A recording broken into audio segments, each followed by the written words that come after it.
adjustment issues, relationships, in-laws, drugs, and a whole lot more. Dr. Ed is in the house. I'm Jeff Friedman, and he's here to answer your questions right here, right now on Carpe Diem.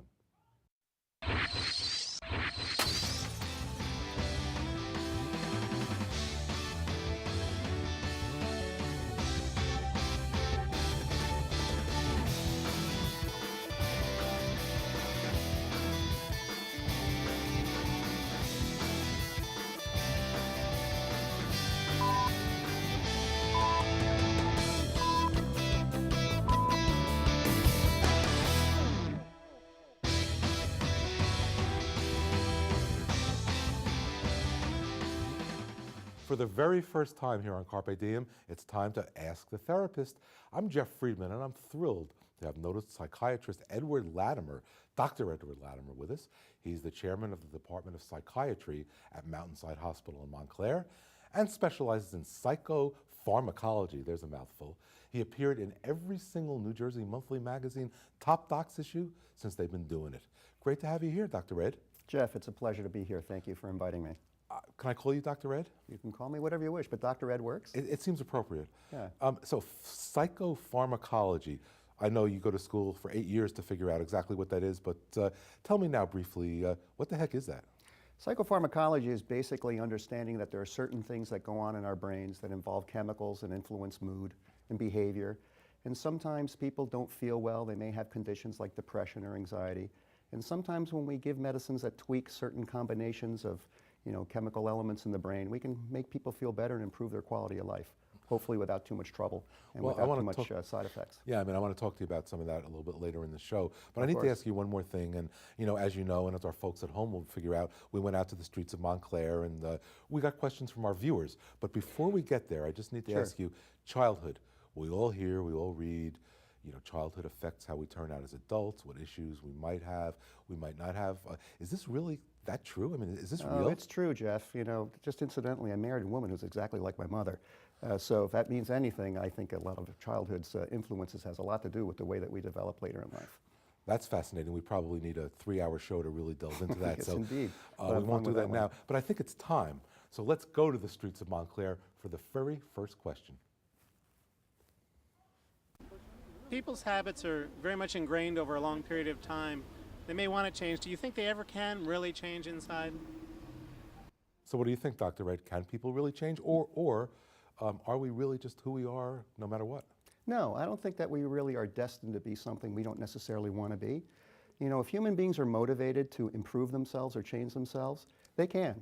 An individual who has some issue that they want to remedy, if they're not sure exactly how it is that you might want to make that particular issue better, get help, get therapy. Find an objective observer, somebody who can help, guide you and figuring out a path towards making your life less complicated and perhaps better. So the answer is, yeah, we can change ourselves, certainly. Is therapy the only way, though?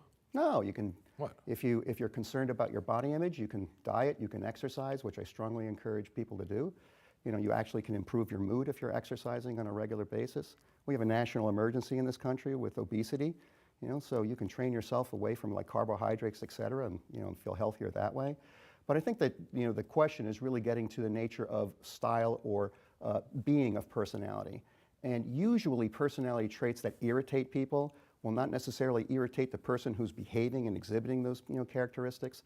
If you have a lot of people telling you that there's something about you that is a problem, you might want to consider listening to some of them, and that's where therapy would come in handy. Well, personally, I can tell you I have a list of those, but we won't go there now. You know what I want to do? I want to go back to the streets because we got the best questions. People were so perceptive. So next up is Jody, who has what I think is a really interesting question.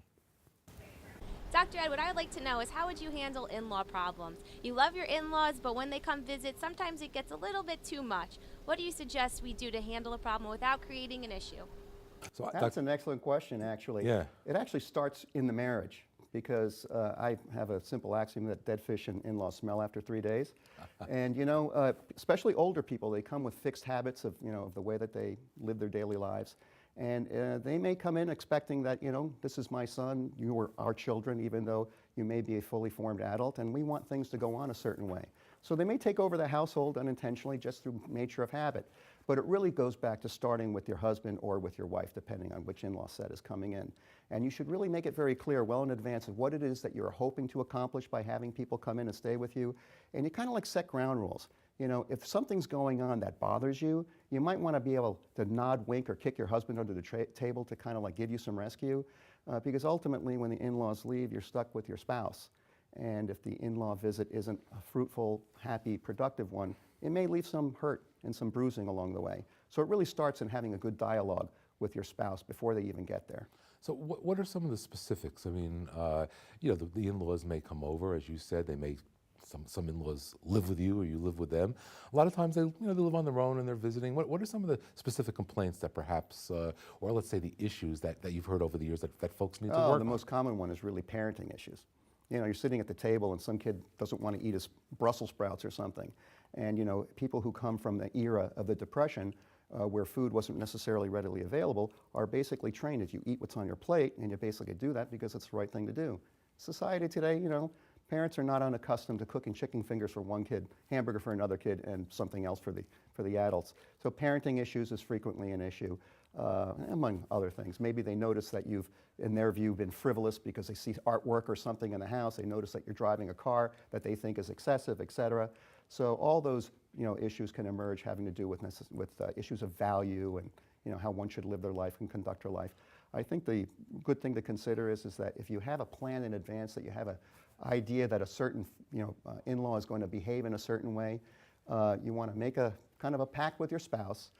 Again, going back to that, you know, nod, wink, elbow, kick under the table, you know, for rescue in the event that something's going on that you don't like.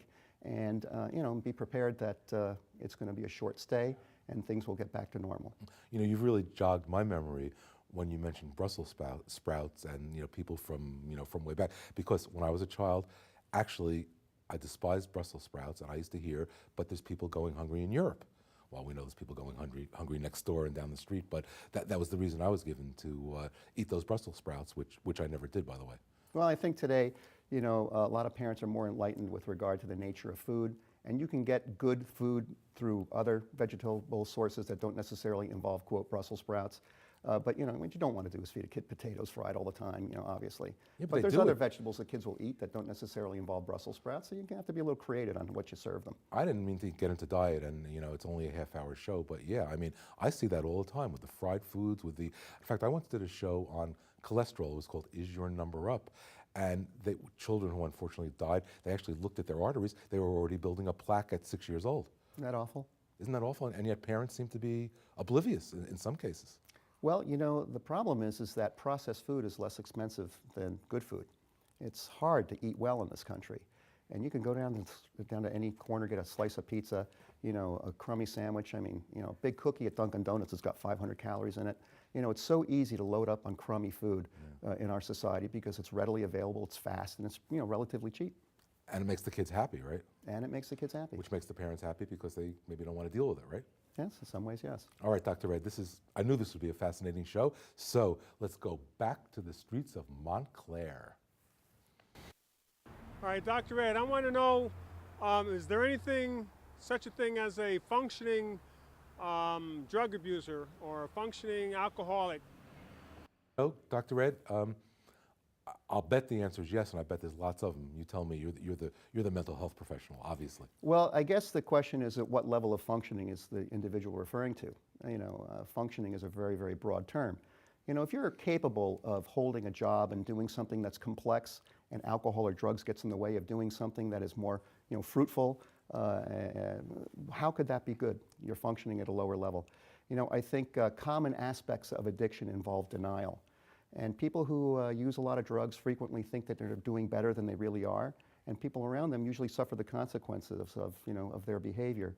You know, if you're into getting high, you know, obviously highs come very, very quickly. They light parts of the brain up very fast, and you know, you may lose joy in other moments in your life because you've kind of superseded the element of reward and happiness through drugs. So people around you may not necessarily be enjoyed or appreciated as much because you basically turned your brain into something else. Well, said another way, in layman's terms, I think maybe sometimes you're really not present.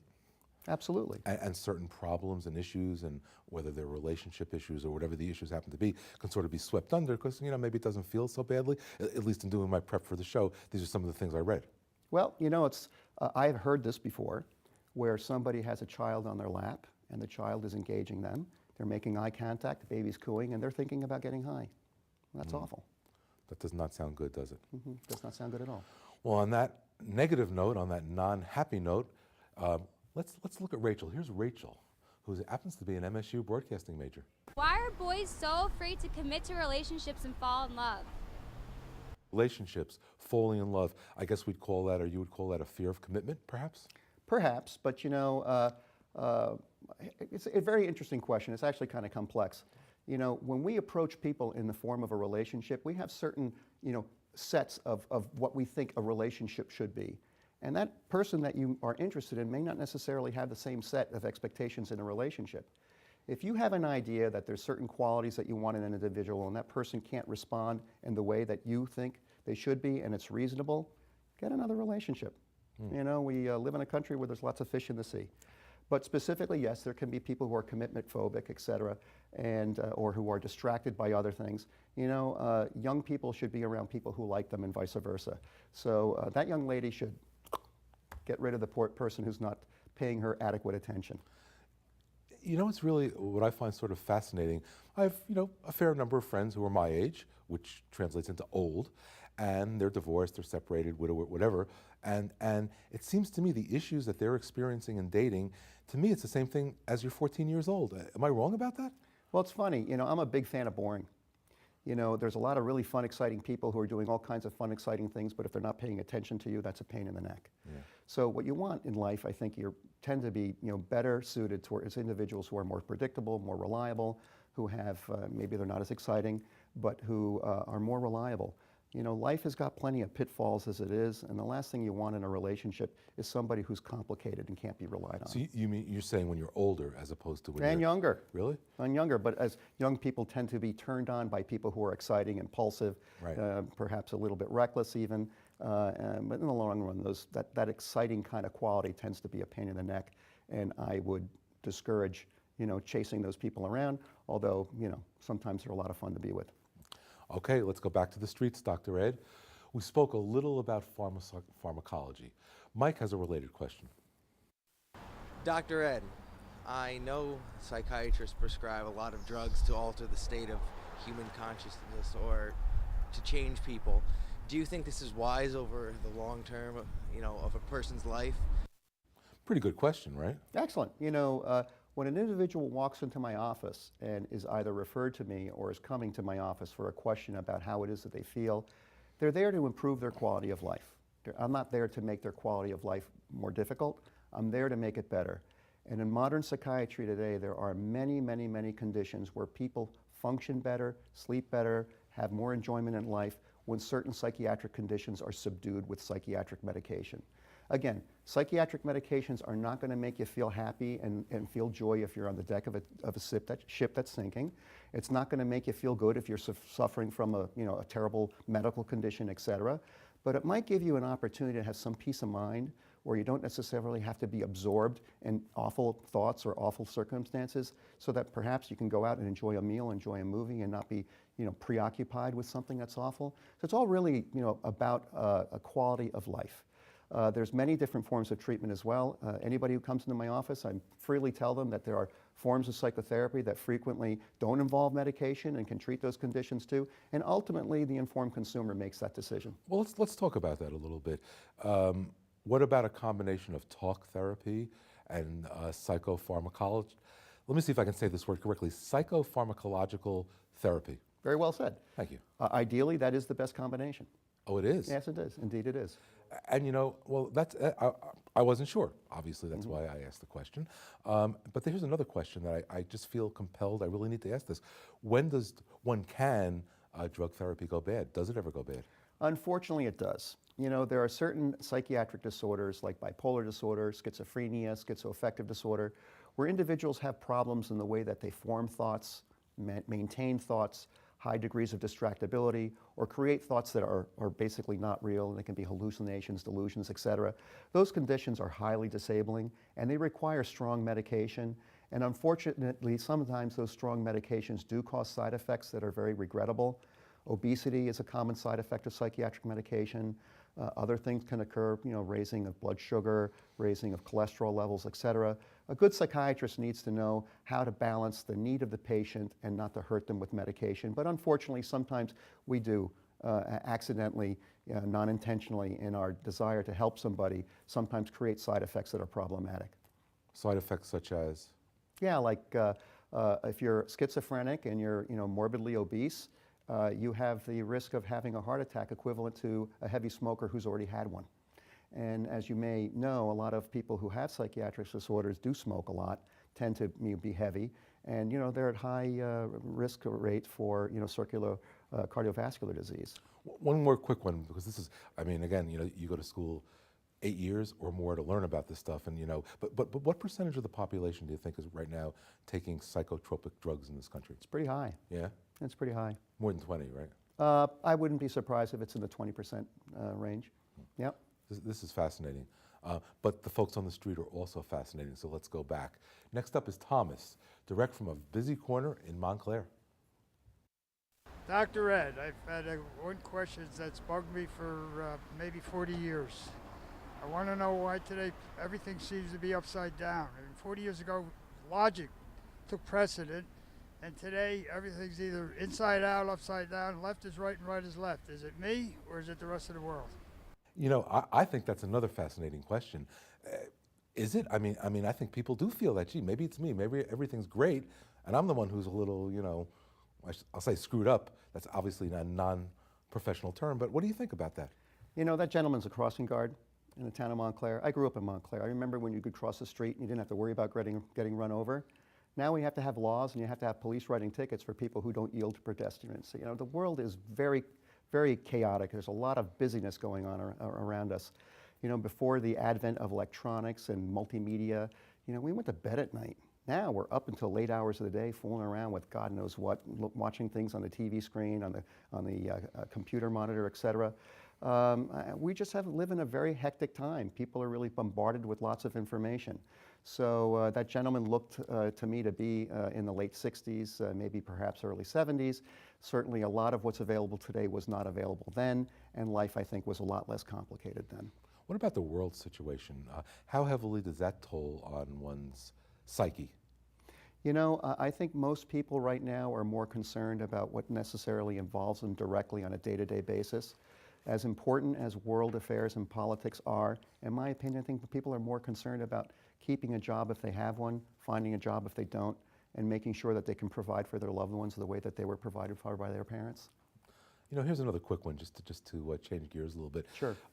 So sometimes you folks are called shrinks. Yeah. I don't know if that's detrimental or not. What does that mean? Why shrink? Are you shrinking the brain? Is that the joke? Well, the answer is yes, it's a dig, meaning that, we get into people's heads and we change the chemistry of their brain, and in so doing, we basically are no different than, Aboriginal people who, hunt people down and shrink their heads and carry them around like amulets and charms. So it's a dig, but it doesn't bother me. People can call me whatever they like. I'm in the business of trying to make people better. I educate people, and then they make the choices how it is as to how they want to, improve their lives and have a better quality of life. How personally satisfying is this work for you? I consider it a privilege to be a psychiatrist. First of all, a lot of people come to me with very sensitive, things that are, embarrassing to them. They don't know who to speak to about things that are very, painful and, worrisome. And being trusted at that capacity, I think, is a privilege. Do you ever hear anything new, or is it kind of, how many years you're doing this, plenty of years? Is there ever anything new, or is it all a variation of similar themes? Most of it is similar themes, but yes, on occasion I do hear unusual things that are new. Well, another issue is that therapists deal with a whole lot of patients experiencing parenting issues. Here's Mina. Dr. Ed, I was wondering, how do you control your elementary school age kids spending too much time on the computer?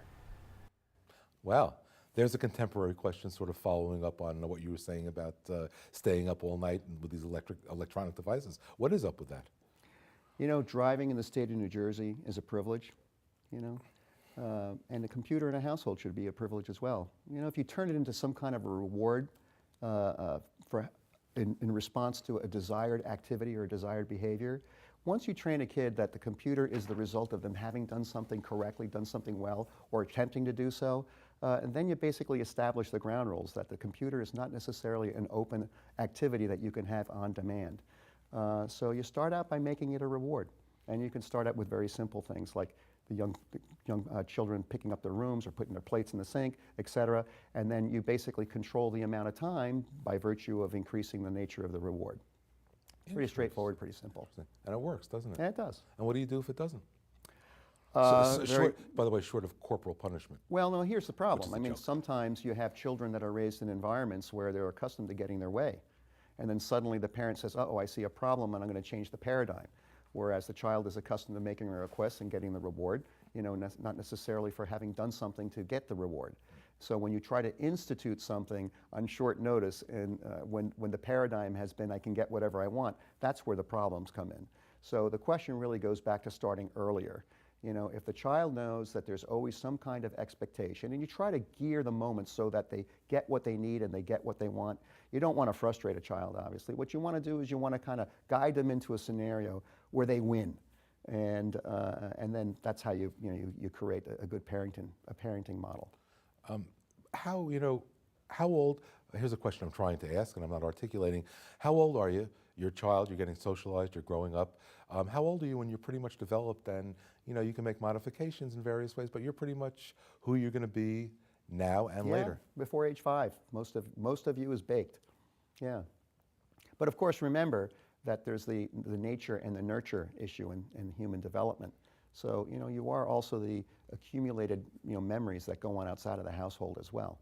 And there are a number of illnesses that really speak to that. For example, you can be raised in a very, very, healthy household and then have a post-traumatic stress disorder from having witnessed something very terrible. Yeah, but so you're saying that if you're not raised in a healthy household, and by the time you're, give or take, around 5 years old, you use the word baked, that's pretty much who you're going to be, and is that a precursor to what types of issues you may or may not have as an adult? Well, let me go back. The word healthy household, consistent household is probably a better word. What you don't want as a child is you don't want to be exposed to uncertainty. You don't want a household where the volume goes up and then goes down, where parents are demanding and then they're not. You don't want mixed messages in a household. But going back to the nature of personality and style development, you basically model those who are around you. So if there's lots of drama in the household, you may grow up becoming a person who seeks drama or seeks to remedy drama by finding somebody who's dramatic and trying to repair it in them. So yes, childhood influences are very, very strong, and they can influence the way that we grow up and behave in our future lives. So therefore, neuroses are learned as opposed to you being born with them, yes? Well, it's a very good question because there's also the nature of temperament. I understand you have children, and sometimes they are natural criers and sometimes they're natural sleepers. So there are, proclivities to certain modes of behavior, that are innate to us at birth. And some children require lots of attention and nurturing, and if they don't get it, it can be very frustrating, as you can hear in the form of a cry. We have one more question, and this is a very short question, but I think it's something that folks watching the show may wonder about. So finally, we have Dagny, all the way from Norway. Dr. Ed, how much does therapy cost? A very good question. Yeah, how much does therapy cost? I mean, is it covered by, people can't, I know it's not inexpensive, but. It depends really on what kind of insurance you have. There are individuals who don't have insurance and they can get it through the state, through Medicaid, and that limits your access to therapy because there's not many places that take the state insurance. But most older Americans have Medicare, which is, pays for psychotherapy and treatment. And then other private insurances have, access to mental health professionals and treatment as well. If somebody is looking and shopping for an intervention, the easiest thing to do is to go to the back of the card on their insurance card and read and dial the 1-800 number and or request for a list of referring therapists or doctors, or go onto the website.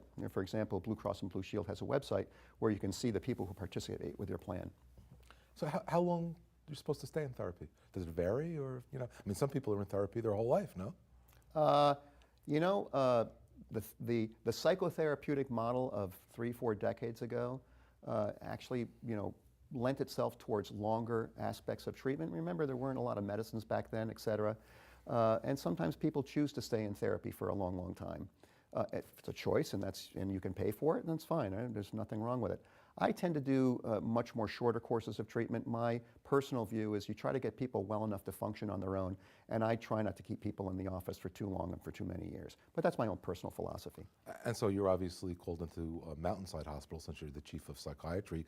Does that put you in a position, I guess, I'd imagine, of evaluating who's going home, who's staying, and maybe who's going to stay someplace for a longer time? Well, when I was a younger psychiatrist, there was a time where I was the 5th busiest admitter at Mountainside Hospital, only surpassed by people who were getting doing a lot of same-day surgical procedures, gastroscopies, et cetera. So I was a very, very, very, very busy psychiatrist where I did many, many evaluations, and I just choose not to do that now. It's just very exhausting and very tiring, and I prefer being in the office. It's a lot less stressful and it's much more enjoyable. So you're the boss?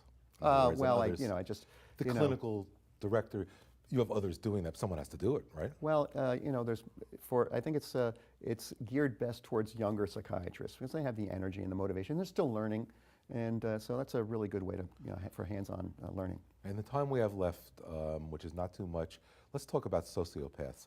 We met in my office. I read one of my favorite books, The Sociopath Next Door. I mean, what's up with that? Sociopaths are not just killers, are they? No. Sociopath, basically, it's the antisocial personality disorder, which is clinically identified by an individual who lacks empathy for others.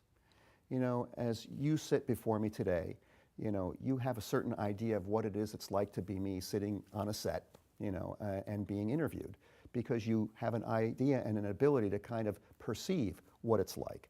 And that's something that that's called empathy, and you basically have the ability to put yourself in the other person's shoes and have some level of caring for them, okay? But the sociopath doesn't do that. The sociopath treats another human being like an inanimate object, as an individual who has something that they can get from them. Well, Dr. Ed Latimer, we could go on for hours, but I want to thank you so much for being with us. This Jeff, is great. It's been a pleasure being here today. Thank you very much. Thanks, buddy. Now, if you'd like more information about this or any other Carpe Diem, you can write to us at the email address on your screen. It's carpediem@mail.montclair.edu. Why not give us a call as well at 973-655-5158. Now, I'd like to leave you with a little taste of what happened behind the scenes while we were shooting the questions for Dr. Ed in beautiful downtown Montclair. So for all of us here at Carpe Diem, I'm Jeff Friedman, wishing you an anxiety-free life.